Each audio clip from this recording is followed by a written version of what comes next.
1976 doğumlu Yuval Harari bir tarih profesörü ve belki de dünyanın en popüler tarih profesörü. Onu dünya çapında bu kadar meşhur yapan şey kendi akademik geçmişinden öte 2014 yılında yazdığı ve insanlığın bugüne kadarki kısa tarihini içeren Sapiens, 2016 yılında yazdığı ve insanlığın geleceğine bakış yaptığı Deus adlı kitabı ve 2018'de yani bu yıl yayınlanan 21. yüzyıl için 21 ders adlı kitapları oldu. Son kitabında da içinde yaşadığımız dönemin yakın gelecekteki önemli problemlerine göz atıyor. Bugün kendisiyle 3. röportajımı gerçekleştiriyorum. Dolayısıyla önceden kapsayamadığımız konulara bakmaya gayret edeceğiz. Kitapların hepsini okudum. Fikirlerinin birçok bölümüne katılıyorum. Aklımda kalan soruları da burada sizlerin meraklarını da giderme adına kendisine yönelteceğim. So, Yuval, first, welcome once again to Istanbul. I hope your visit is cool with you. Yeah, it's good to be here. This is our third interview with you, which makes me very lucky as a journalist. And I will try to avoid the repetition, so I will try to ask you the different parts of the topics that you want to cover as much as I can. I read all of your books and I agree with most of them on many thoughts, but like you, I have a lot of questions about a lot of things, so I want you to clarify for me. I'll try. Okay, I don't have the answers to everything, but help me with that, please. So, firstly, can you describe the future you see? What will define the human, the business, and the government politics? well, nobody really knows what the future would be like because we still have a lot of choices about which kind of world we want to create. But the future will be shaped by new technologies that we are developing, especially artificial intelligence and biotechnology, which are giving us really divine powers of creation and destruction. For business, for politics, for society, for everything really, maybe the most important technological development is the ability to hack human beings. We are very close to the point when we have enough understanding of biology and we have enough data on people and enough computing power to really hack humans, which means to understand, say, me better than I understand myself. And politically, this means that potentially the government can control my life in ways which were up till now absolutely impossible. In business, this is the most important thing. Every business is ultimately built on the ability to understand and manipulate human needs and human desires. So this new ability to hack humans, it's going to change everything from textile industry to political systems. I think the world shapes according to our view, from our perspective. As you, I think, also agree, even though we feel like everything gets worse, at least statistically, it's getting better, it seems. And it seems humans always find a way to overcome the obstacles. What makes you think that this time it won't be as such? Well, I'm not sure. I hope that this time too we will be able to overcome the obstacles. We've done it so far with most of the big challenges that humankind confronted, but there is no guarantee that this will continue also in the future. And there is at least one big challenge that so far as we haven't made much progress in dealing with. It's only becoming worse and worse, which is the ecological challenge. For centuries, we have been unbalancing the ecological system, and there is no solution in sight. So I try to be optimistic, but I think that the best we can say about the situation of humanity right now is that things have never been so good as they are today. Things today are better than at any time in the past. Things are still quite bad, and things can become much, much worse. So you can understand it in different ways. You can be very optimistic, hey, it's better than in the past. you can see it in a much more pessimistic way, that there are still many problems and things can go much worse in the future. So there are both perspectives are there.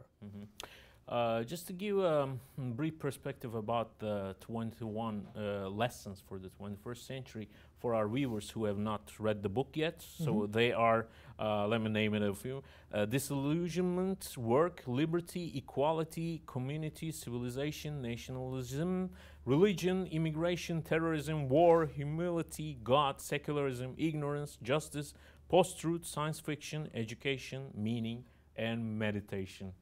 Well, it seems that we're heading to a future where very few people is going to determine very big populations' destiny in terms of politics, in terms of technology, and so on. Is it possible to expect a positive outcome from this scenario? Yes, there could certainly be positive outcomes. I tend in my profession as a historian and thinker to focus on the dangerous developments, not because these are the only options, everything is going to be bad, it's simply kind of a division of labor. People in private industry, people who are leading the technological revolutions in AI, in biotechnology, they naturally focus on all the positive scenarios and on everything that can improve. And therefore, it's kind of my job as a historian, as a social critic, to balance it by focusing on the more negative developments. But certainly there are positive developments. To give like a simple example, today, every year, more than 1 million people are killed in traffic accidents. Yes. Traffic accidents kill more than war and crime and terrorism put together.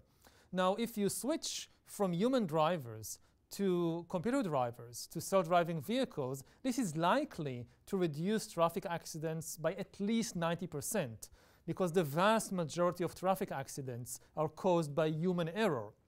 So this is a wonderful thing. Similarly, if you look at healthcare, thanks to development in AI and biotech, in 20 or 30 years, we could give poor people far better healthcare than the richest people enjoy today. For example, you could have an AI doctor on your smartphone that monitors your body, your health, 24 hours a day, and is able, say, to identify diseases, whether flu or cancer, when it is just beginning and it's still very easy and cheap to take care of them. This is something that today even the richest people in the world don't have. So there are wonderful opportunities with the new technologies, and nothing is deterministic. It depends on the people who are making the decisions, whether AI and biotechnology will be used to create a kind of paradise for everybody, or a dystopian situation in which a tiny elite benefits from this development, whereas most people are completely pushed to the side. Isn't that the story now? Isn't that the situation now? We're living almost exactly the same thing. A very few elite is benefiting from technology and flourishes from that. Well, the situation at present is not so bad. I mean, first of all, there has been an immense improvement in the living conditions, not just of a tiny elite, but of billions of people all over the world. 50 years ago, the main concern whether we can feed all the people in the world, and famine was maybe our greatest problem. Today, even in developing countries, more people die from eating too much than from eating too little. And hundreds of millions of people came out of poverty in countries like China, like Turkey, like India, in Latin America. So there has been significant improvements. The danger is that in the future, more and more the power and benefits of the new technologies will be concentrated in the hands of a tiny elite, whereas most people will not be exploited, they will be irrelevant. In the 20th century, to build a strong country, to build a successful economy, you needed millions of people. You needed as many people as you could to work as laborers in the factories, to serve as soldiers and officials in the army, in the state administration. But now increasingly with the development of AI, the wealth and power of a country depends less and less on the majority of the people. Mm-hmm. And in 20 or 30 years, we might reach a point when most people suffer not from exploitation, they actually suffer from irrelevance, which is in many ways a much more dangerous situation to be in. So at that point, it seems like these issues are more related with human nature than technology. Mm-hmm. So can we be wasting our time trying to solve these issues by technology? I mean, can humans define the future, or it will be the case of the evolution of technology? Well, it will be both. I mean, history is shaped by the interaction between new technological inventions and human desires and human emotions, because every technology can be used in many different ways. And it's humans who ultimately decide what to do with it. People invented writing 5,000 years ago. You can use writing to write poetry. You can use writing to compile tax systems. And in ancient times, writing was above all used for taxation, not for poetry or for writing history. Similarly, you invent radio or television, you can use these mass communication systems to brainwash people with the propaganda of a single dictator like Hitler or Stalin, or you can use the same technology to create a very free and vibrant market of ideas, mm-hmm. of different genres, entertainment. So the radio doesn't care. The radio waves or the radio set doesn't tell you whether to use it as state propaganda or as entertainment and free press. Mm-hmm. So it will be also in the future with AI and biotech. They can be used in very different ways, and it's, as you say, it's ultimately up to humans and to human nature to determine these questions. Okay. Well, we all have questions, and you have 21 very major ones, and you underlined 3 of them as the most important of all: the nuclear war, climate change, and technological disruption. These are the main challenges that we face. We all have these questions, but we don't know who is going to answer all this. I mean, they are just like hot potatoes. Everybody is passing to another. Who are we addressing with these issues? Who are going to solve this? I mean, okay, we are aware of it, we are sensitive about it, but who's going to take care? We are still hardly aware of it. I mean, when you look at political discussions around the world, nuclear war, climate change, and technological disruption are not the major political issues in almost any country. If you look at, say, the latest electoral campaigns in the US in 2016 with the rise of Trump, or you look at the Brexit debate in Britain, nobody hardly talked about these issues. The main issues were immigration, terrorism, very different things. And who is going to solve them? The only way to solve them is through global cooperation. You can't expect a single country or a single leader to solve climate change or to solve what to do about the rise of AI, because this is far beyond the scope of any single government. Yeah. If you're worried, for example, about genetic engineering, you could say ban genetic engineering in Turkey. You say it is unethical. Humans should not play the role of God. But Turkish government has no control over scientists in China or in the US. So if Chinese scientists are beginning to use genetic engineering on humans, which they just began doing, very soon, even the Turkish scientists or Turkish government will feel compelled to do the same because you wouldn't like to stay behind. If you're afraid of the dangerous potential of something like genetic engineering, the only way to regulate it is through global cooperation. Okay. At that point, you frequently underline that no single institution or governmental body is sufficient to solve these risks of the technology and so forth. Are you addressing something like global government or corporation? And isn't it another threat to humanity itself? No, I don't believe in the ability or even desirability of having a global government or a global empire. I think nationalism and national identities still have a very central and important role to play in the 21st century. I simply think that, contrary to what many leaders are telling us today, that to be a good nationalist in the 21st century means to be a globalist. Because if nationalism, if people think that nationalism is about hating foreigners, then yes, there is a clash there between nationalism and globalism, can't go together. But I don't think nationalism is about hating foreigners. Nationalism is about taking care of your compatriots, of the safety and prosperity of people in your country.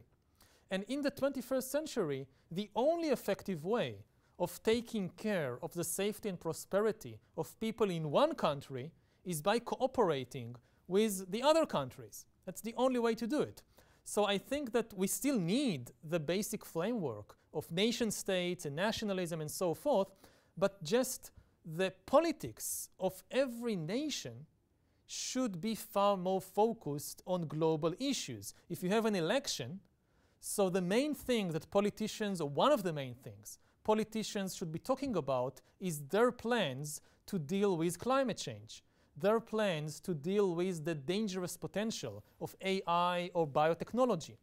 And if some politicians don't care or don't understand these issues, then people shouldn't vote for them.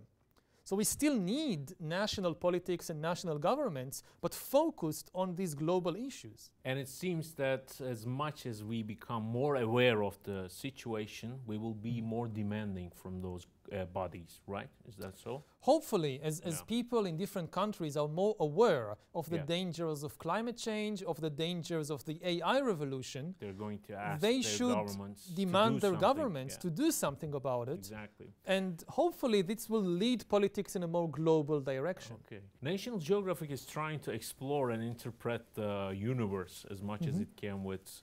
I was watching a documentary about the colonization of Mars, and I was watching a documentation about climate change in Africa and so on. These efforts, I think, make us more aware of the situation in the universe. Where are we living and where are we heading? Do you think this makes a difference? Yes, I mean, in the end, it's all about the human mind and where our attention is focused.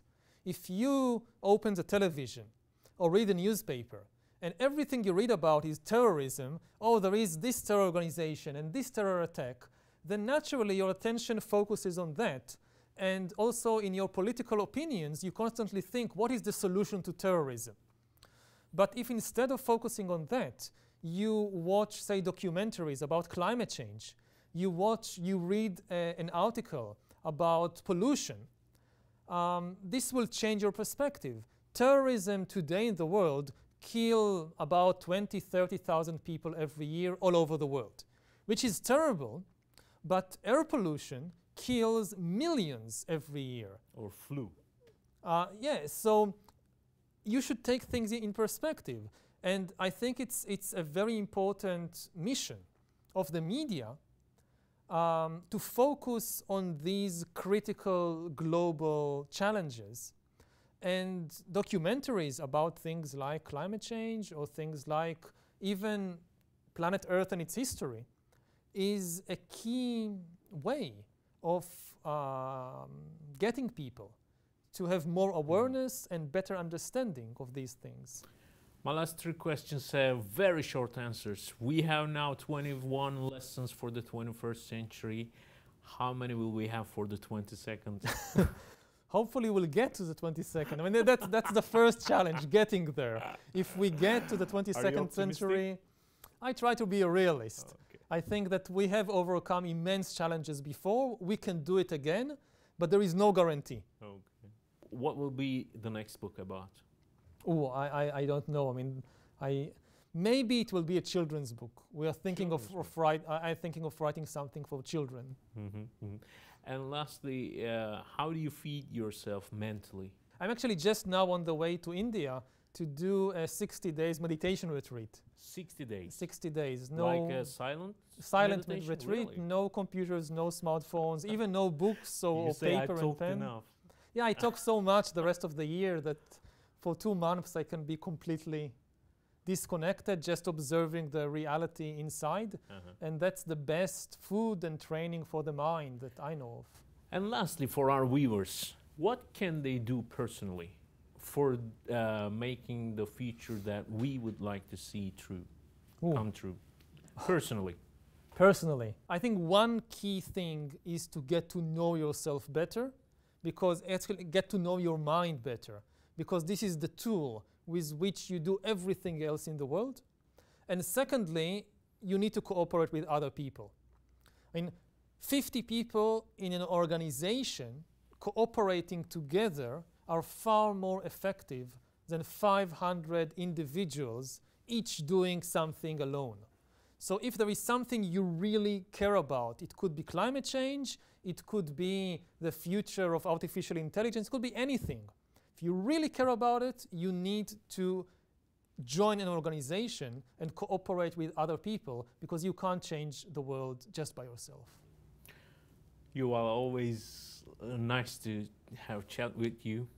I hope we can meet again in another chance and benefit from your thoughts. Thank you for having us and giving this chance, and have a nice stay in Istanbul. Thank you. Thank you. 21. yüzyıl için 21 ders kitabıyla bir kere daha gündeme gelen tarihçi yazar Yuval Noah Harari ile İstanbul ziyaretinde bir söyleşi gerçekleştirdik ve insanlığı bekleyen 21 ana sorun başlığında bizi nasıl çözümlerin kurtarabileceğine göz attık. Ben Serdar Kuzuloğlu. Başka bir söyleşide yeniden görüşebilmek ümidiyle.